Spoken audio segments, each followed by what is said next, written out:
10, everybody. Should we hold hands and have a moment of silence? It's for Cash for Clunkers. It's the end of Cash for Clunkers. Are we Dennis, the end of Cash for Clunkers? Join in on us. Everybody just hold hands. All right, just a moment of silence. Moment of silence. It's over. That was a long moment. Okay, so Cash for Clunkers is officially done. It's officially over. You know, we've been talking about this program the past couple of weeks, and my projection was it's going to run through the holiday weekend, that it'll be an orderly wind down, and the government said, no, that's not the way to do it. It was complete panic. Complete panic. I mean, just there was an announcement, and everybody panicked. I mean, it was a 4-day window. The program's over. The government's going to run out of money, and dealers got very excited because I think that they were having trouble. I think that the rejection ratio was 80% at one point. We said that they originally started with 50 people reviewing these claims. It went to 100. I'm now told that it was, I'm sorry, 1,000. It was well over 2,000 people. Wow. That they've got reviewing these claims. Really? They were Well, they coming would in need so that quick. many. Wow. Yeah. There was over 690,000 claims submitted under the program, which the dollar figure says it should come in right around that $3 billion number. But they've already had feedback that Obama says that, don't worry, we'll pay the claims. A lot of dealers are nervous. There's a lot of money out there. 690,000 claims is $3 billion roughly, but back into our economy, though. That's fantastic. It came back. I mean, that would equate to about $20 billion of bank loans. So it was good for the bank, good for the consumer, a little bit of a struggle for the dealer. Right. The dealer body is just kind of feeling that they just loaned the government $3 billion interest-free for we don't know how long. Are you still seeing the prices of used cars a little higher than they would be because of the low inventories? Yeah, used cars is going to be difficult right now. We've got some adjusting to do right now with this program ending in the marketplace. What is the dealer going to do?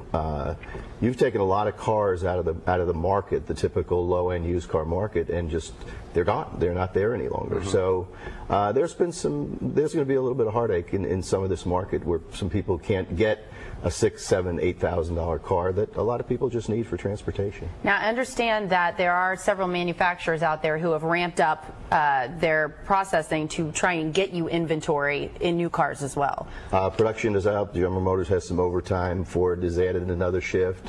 Toyota and Honda are still, kind of clicking along pretty well. But inventories are short for everybody right now. I think they're going to reload. But I honestly sense that there's going to be a little bit of a lull right now because the general feeling is this wasn't a pull ahead type of sales. It was people that in normal circumstances wouldn't have bought a car.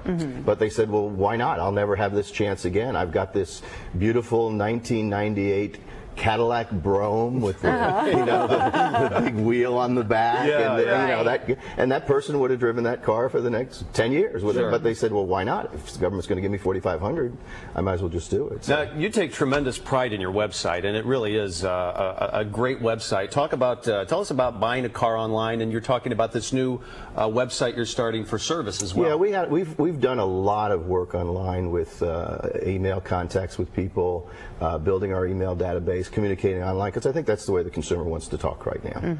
We've talked about the feeling of going to the dentist when you're going to buy a car.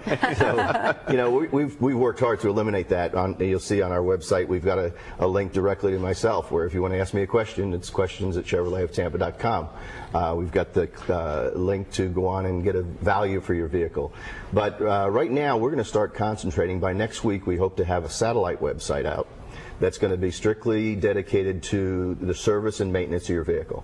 How easy, how convenient, how price competitive it can be to maintain your vehicle at a car dealership rather than going to your local discount oil change or tire centers. So this is beyond like replacing a transmission or a radiator. You're talking about getting your tires rotated, an oil change, basic maintenance. Basic maintenance. I think a lot of people don't go to the car dealership because they think, well, it's too expensive. It's cheaper at wherever. Exactly. I mean, the general premise I think has been over the years that you go back to the car dealership for your warranty work and everything else is too expensive. Yeah. And that's not true. We're very competitive in pricing. We can do an oil change the same as anybody else can do an oil change.